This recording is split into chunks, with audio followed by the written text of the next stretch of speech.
माझ्या आईने मला नेहमी सांगितलं, मी एकदा घरी आलो आणि घरात गेल्यानंतर नवोदय विद्यालयात होतो 5वी 7वीत काय वेळ.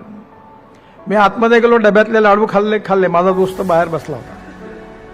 तिने मला शिक्षा केली आणि तिने मला सांगितलं की अरे एक लाडू आहे तर अर्धा त्याला दे, अर्धा तू काय, हे तुझी वृत्ती चांगली नाही आहे.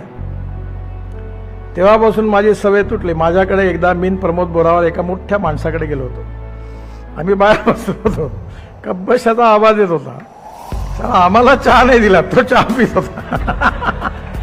तर आम्ही म्हणलं आता भाषण खूप देत आहे मोठं मोठं, पण आम्हाला चहा नाही देत म्हटलं. हे छोट्या छोट्या गोष्टी होत्या.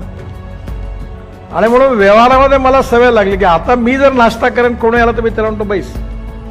माझ्याकडे दिल्लीला 14 लोकांचा डायनिंग टेबल आहे, कारण खूप लोक आले तर म्हणतो बसा.